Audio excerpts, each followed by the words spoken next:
Ya, jadi untuk tulisannya Pak Wawan Waloyo ini kalau saya melihat dari awal sampai akhir, ini tulisannya belum bisa dibilang sebuah artikel ya Pak ya, karena ini lebih mirip bikin status gitu ya, kemudian ceritanya sangat panjang dan belum spesifik untuk memberikan semacam data, kemudian gagasan atau opini yang sebenarnya ingin disampaikan di dalam tulisan ini. Nah, kemudian kalau ingin menggunakan teknik storytelling gitu ya, teknik storytelling ini bisa digunakan dengan memberikan sisipan-sisipan cerita yang berkaitan dengan bahasan yang ingin dibahas gitu. Tapi kalau tulisan yang sudah dikirim ini malah lebih fokus pada cerita ya, bukan pada apa opini atau gagasan yang ingin digiring oleh penulis seperti itu. Jadi saya memberikan beberapa masukan, contoh-contoh rekomendasi judul, kemudian juga sudah saya berikan contoh bagaimana membuat sebuah kerangka tulisan agar nanti ketika menjadi sebuah artikel utuh itu informasinya tidak melebar kemana-mana. Jadi kalau memang masih ingin fokus pada tulisan artikel, maka memang tulisannya perlu dirombak ulang seperti itu. Ya, mohon maaf, Ibu Nanel, saya baru bisa memberikan tanggapan berupa suara ya. Jadi berdasarkan tulisan yang Ibu kirimkan, memang sudah ini sebenarnya cukup baik ya, gitu memberikan banyak gambaran tentang apa yang sebenarnya ingin disampaikan dari sebuah ide tentang ini ya, kekhawatiran apakah generasi milenial mau menggeluti bisnis MLM gitu. Nah, sebelumnya saya sudah memberikan catatan gitu ya bahwa dari sekian banyak bahasan yang yang sudah dituliskan sebenarnya ada 5 poin gitu ya, 5 poin utama yang ingin disampaikan. Nah, karena saya melihat ini ya, terkadang pembahasannya jadi melebar kemana-mana, maka saya berusaha membantu gitu ya, membuatkan sebuah kerangka tulisan yang mungkin bisa mempersempit pembahasan gitu ya, bukan mempersempit tapi membatasi pembahasan sehingga tulisan yang Ibu tuliskan itu menjadi lebih fokus pada hal-hal memang yang ingin disampaikan menjadi gagasan utama gitu ya. Jadi itu saya membuat contoh gitu ya dengan tema judul MLM dan peluang resiko karir yang harus dipertimbangkan generasi milenial dalam bisnis MLM seperti itu. Nah, ini ya, memang nanti kalau sudah ingin dikirimkan ke media yang ingin dituju, beberapa hal yang berkaitan dengan kerapian tulisan, kerapian paragraf, kemudian kalimat-kalimat yang utuh, itu memang harus diperhatikan lagi supaya nanti ketika editor, menerima tulisan Ibu gitu ya, itu menjadi satu pertimbangan tersendiri karena tulisannya rapi juga gitu ya, selain esensi dari konten tersebut. Oh ya, untuk tulisan Kak Khairuddin Ansori ini ya pembahasannya tentang judulnya tentang implementasi nilai kekeluargaan berkaitan dengan keluarga sebagai garda terdepan dalam pembelajaran tatap muka di era pandemi. Nah, seperti yang saya sampaikan pada ini ya pembukaan materi Zoom bahwa ketika kita menulis artikel populer gitu ya untuk media online, ada satu hal yang perlu diperhatikan adalah penggunaan kata-kata teknis yang harus dihindari. Nah, di sini kan kalau kita melihat ini judulnya jadi lebih mirip judul jurnal ya dibandingkan dengan judul artikel atau isi di media online gitu. Dan saya coba memberikan rekomendasi judul seperti yang sudah saya tuliskan. Nah, yang menjadi catatan penting dari ini ya, tugas yang dikirimkan adalah ternyata nilai plagiasinya masih cukup tinggi sekitar 35% gitu ya dengan jumlah tulisan dengan jumlah kata yang hampir 1.200-an begitu ya. Itu berarti ada sekitar eh 300 kata gitu ya yang ternyata mungkin ini ya copy paste atau mengambil dari tempat lain gitu. Nah, bagaimana caranya supaya kita bisa mengurangi unsur plagiasi itu? Yang pertama adalah tentu menggunakan parafrase gitu ya. Menggunakan parafrase atau menggunakan kata kalimat-kalimat yang mungkin memiliki pemahaman dan inti yang sama gitu. Seperti itu atau ini ya menggunakan bahasan-bahasan yang mungkin lebih spesifik sehingga pengertian-pengertian atau hal-hal yang memang perlu dikutip itu tidak melebihi 10% ya. Nah, itu saya coba membuatkan ini ya gambaran gitu ya, sebuah kerangka supaya tulisannya bisa fokus pada pembahasan-pembahasan yang memang ingin difokuskan pada tulisan tersebut.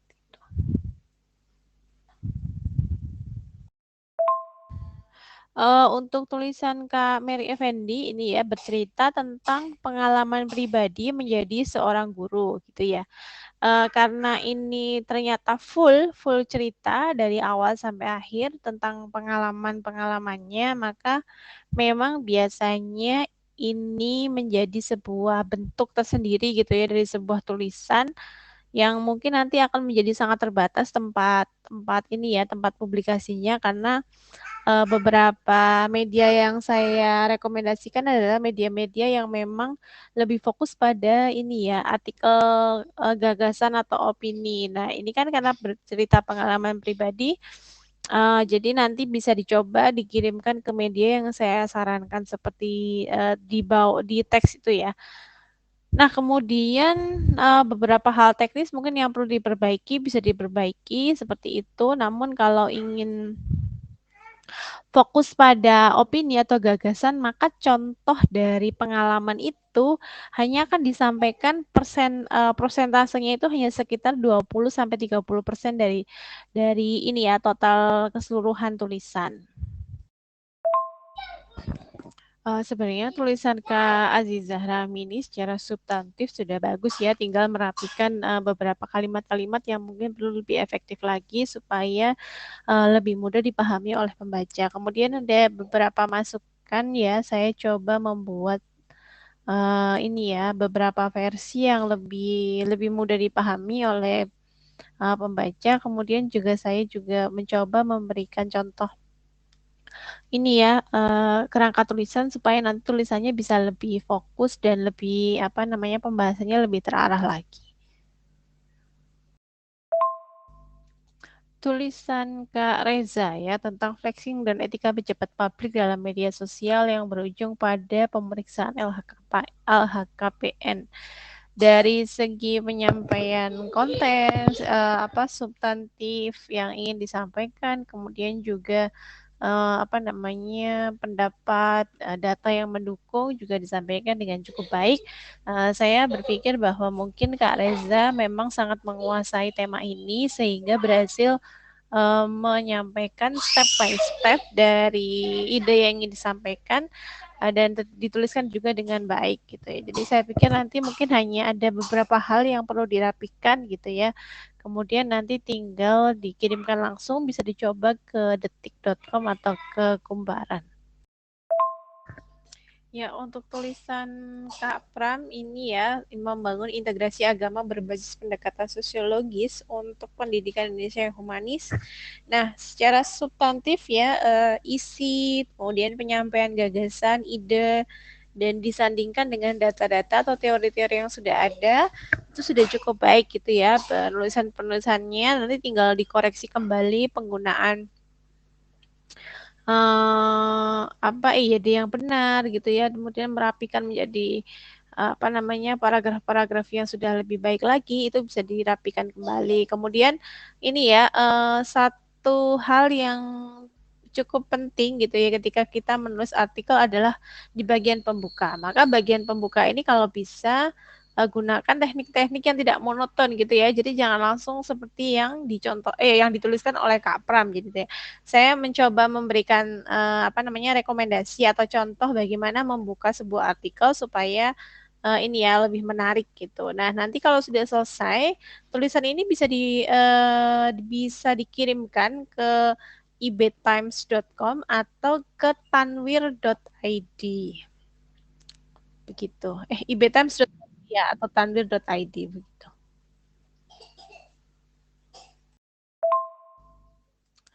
Ya, sebenarnya ide yang ingin disampaikan oleh Ibu Sri Sugiastuti ini sudah bagus ya, berkaitan dengan permasalahan remaja saat ini gitu. Mungkin nanti kalau mau membuat tulisan sejenis gitu ya, Ibu bisa lebih dahulu membuat kerangka tulisan gitu ya, supaya nanti ide-ide yang ingin disampaikan itu tidak habis di tengah jalan sehingga nanti kita kekurangan kata-kata gitu ya saat ingin menuliskannya. Nah, berdasarkan tulisan yang sudah Ibu buat itu ya, saya coba ulik kembali gitu ya, saya uraikan dalam beberapa dan sebagian supaya nanti bisa lebih dikembangkan lagi menjadi satu tulisan yang lebih utuh gitu ya, supaya nanti apa namanya artikelnya ini lebih lebih terasa argumen dan gagasan yang ingin disampaikan oleh penulisnya begitu.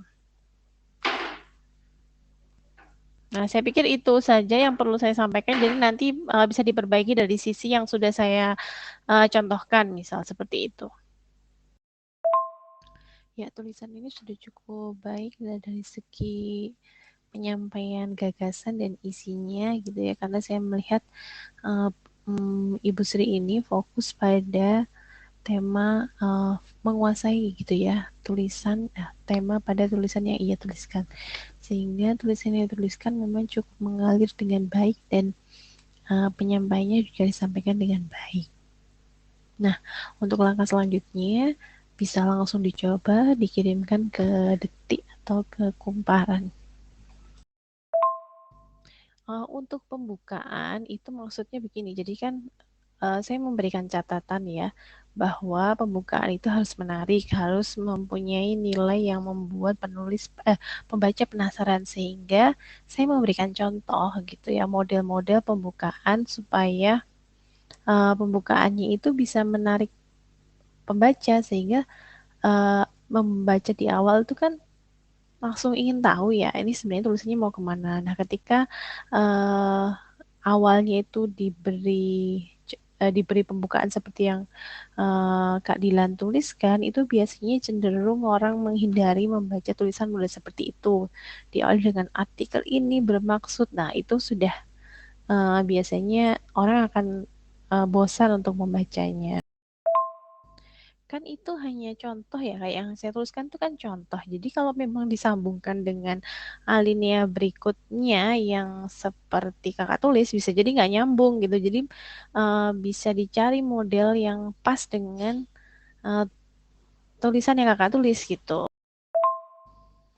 Soal tata bahasa ini memang menjadi satu hal yang cukup mungkin membingungkan bagi sebagian orang, karena pelajaran tata bahasa ini adalah keterampilan terus-menerus yang memang tidak bisa langsung instan dalam pembelajarannya. Contohnya, jika kita tidak terbiasa membaca bacaan-bacaan yang memang struktur bahasanya bagus dan kita tidak terbiasa menggunakannya dalam kehidupan sehari-hari, maka memang untuk mengaplikasikannya ke dalam tulisan akan jadi jauh lebih sulit, gitu ya.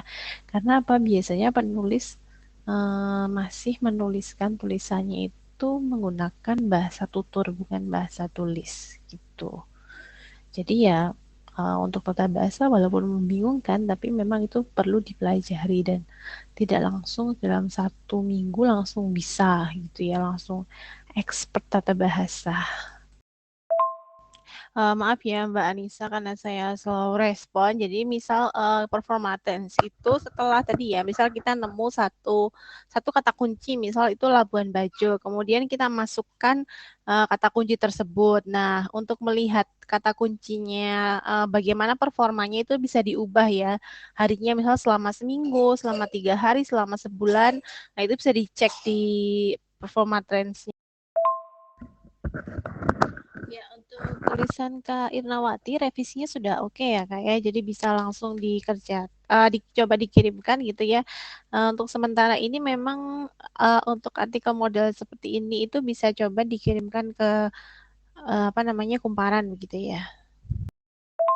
Ya, untuk tulisan Kak Pram gitu ya. Kemarin kan saya memberikan contoh ya, contoh cara membuat pembukaan sebuah tulisan.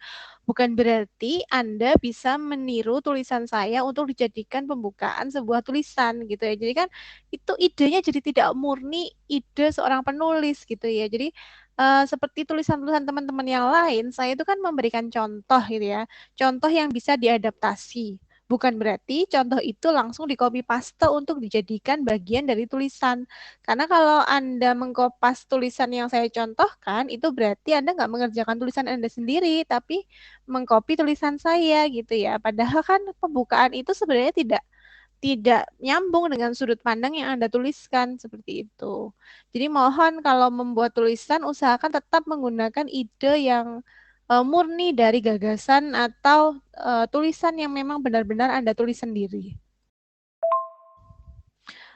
Maaf ya untuk tulisan Kak John Lopo ini kenapa diubah sedemikian rupa gitu ya dibandingkan dengan tulisan sebelumnya itu skor plagiasinya itu hanya 2%. Jadi itu kalau mau dikirim ke media itu sudah cukup baik gitu ya. Tinggal mengubah apa yang sudah saya sampaikan di catatan-catatannya begitu. Namun karena ini diubah sepertinya hampir banyak hal dirubah sedemikian rupa sehingga skor plagiasinya jadi naik sekitar 30%. Nah, kalau seperti ini biasanya banyak media yang tidak menerimanya karena artikel tersebut sudah mengandung nilai plagiasi yang lebih tinggi dari 10%. Untuk Kak Nandra, revisinya cukup baik sekali ya. Jadi perubahan dari tulisan pertama, kemudian ke tulisan kedua, ini revisi dari saran-saran yang saya ketikkan dan saya ucapkan dimasukkan dengan baik ke dalam tulisan yang baru ini. Gitu ya. Jadi saya apresiasi sekali kepada Kak Nandra karena mau mengikuti step-step yang sudah saya sarankan gitu ya. Nanti tinggal dicoba dikirim ya. Mungkin karena Idul Kurbannya itu masih kurang 3 minggu gitu ya. Nanti mungkin bisa nyoba mengirimkannya itu di awal-awal gitu ya, awal-awal bulan Zulhijjah gitu ya, supaya momentumnya pas. Oke, terima kasih Ibu Nanel atas revisinya ya. Saya apresiasi banget dengan apa yang Ibu Nanel lakukan dalam tulisan ini gitu ya. Perubahan dari tulisan yang pertama kemudian menuju tulisan yang revisi ini sangat signifikan sekali perubahannya gitu ya. Tapi Ibu tetap konsisten untuk membuat kalimat dengan kalimat yang pendek-pendek dan kalimat efektif. Kemudian dengan cara Bu Nanel menceritakan ini ya tahapan-tahapan MLM dan sebagainya itu sudah seperti khas bahwa itulah gaya modal tulisan dari Ibu Nanel. Nah, nanti Ibu bisa mencoba gitu ya mengirimkannya ke Kumparan atau ke Detik gitu. Nah, untuk tulisan Kak Zuza ini sudah direvisi, namun sayangnya pembukaannya masih menggunakan pembukaan dengan judul lama sehingga terkesan tidak nyambung gitu antara judul dengan pembukaannya. Untuk tulisan Kak Norman Ahmadi, saya ambil contoh satu tulisan saja yang ada di website tersebut ya. Jadi kalau melihat model atau jenis tulisannya ini adalah jenisan tulisan copywriting ya. Jadi tulisan-tulisan ini memang adalah tulisan model-model yang dilakukan oleh digital marketing agar ini ya mencapai target dalam penjualan atau dalam bisnisnya. Jadi kalau dibilang ini apakah sebuah artikel atau bukan, ini masih belum karena kan dalam sebuah artikel tuh ada gagasan yang ingin disampaikan oleh penulis sehingga penulis dapat memberikan pengetahuan, pendidikan dan juga ini ya kritik atau saran terhadap sebuah kebijakan atau sebuah hal yang memang perlu dikritisi. Nah, kalau jenis-jenis tulisan yang ada di websitenya Kak Norman ini merupakan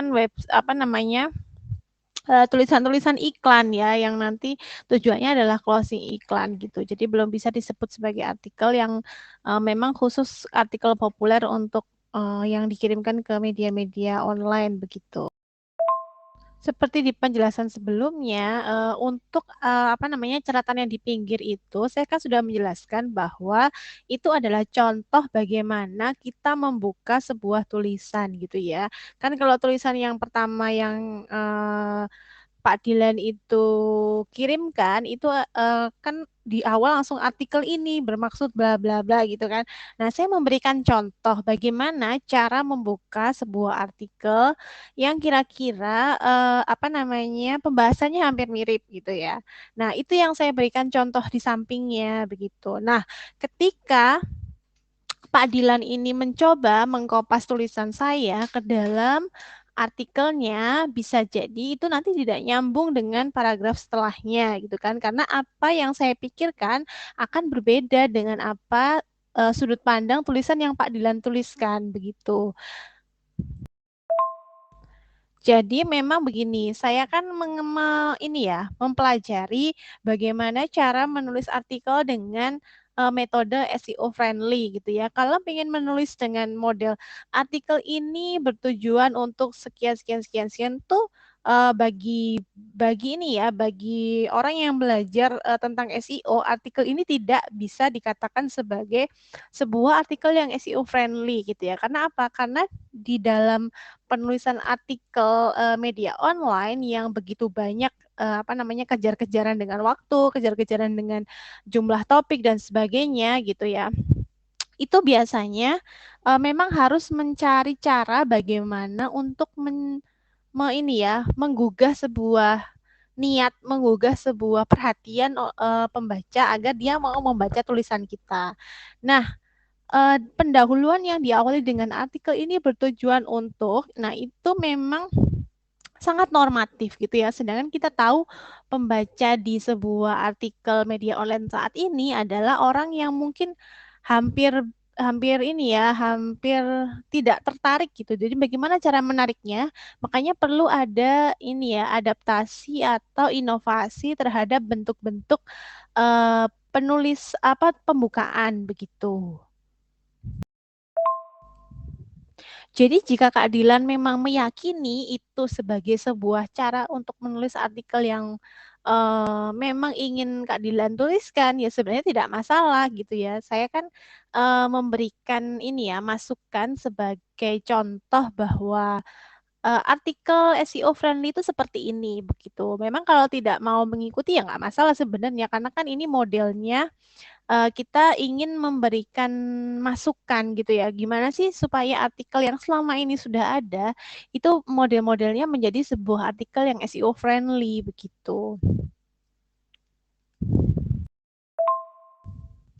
Ya, untuk Kak Sari ya, karena terbiasa menulis fiksi, maka perlu susah sekali ya rasanya untuk menulis artikel yang non fiksi. Satu paragraf saja butuh effort yang luar biasa. Nah, ini memang untuk hal-hal seperti ini memang perlu latihan yang lebih banyak lagi gitu ya. Maksudnya berarti misal karena sudah terbiasa nulis fiksi, maka ya mungkin harus fokus juga kalau mau belajar untuk menulis non fiksi gitu ya. Jadi kayak menyiapkan waktu khusus untuk menyiapkan bahan-bahan, kemudian mencari waktu yang pas untuk memulai menulis. Nah, itu memang perlu diagendakan ya hal-hal seperti itu. Terlebih karena kebiasaan menulis fiksi, maka mungkin bacaan-bacaan non fiksinya jadi perlu diperbanyak sebelum mencoba memulai menulis agar bahan-bahan atau sumber-sumber yang mendukung itu jadi lebih banyak lagi gitu ya. Memang nggak mudah memulainya gitu, apalagi misal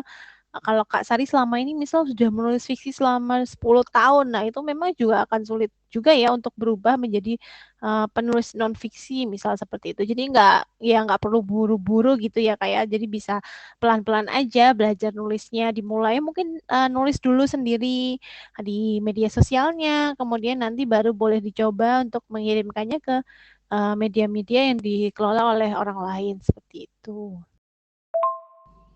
Ya, memang sebelum menulis gitu ya, ada beberapa problem kalau di media online memang ada tulisan-tulisan yang dianggap kadaluarsa. Ini berarti misal nih, kita mau membahas misal hari ini ada penangkapan seorang politisi gitu ya, karena terjerat KPK gitu. Nah, biasanya itu model-model seperti ini gitu hanya akan bertahan 1 sampai 2 minggu gitu ya. Kalau ingin membahas newsnya gitu ya. Nah, itu memang nggak bisa bertahan lama. Tapi kalau kita mau membahas lebih dalam dari sudut pandang yang lain, itu bisa jadi tidak ada hal yang memang kadaluarsa gitu.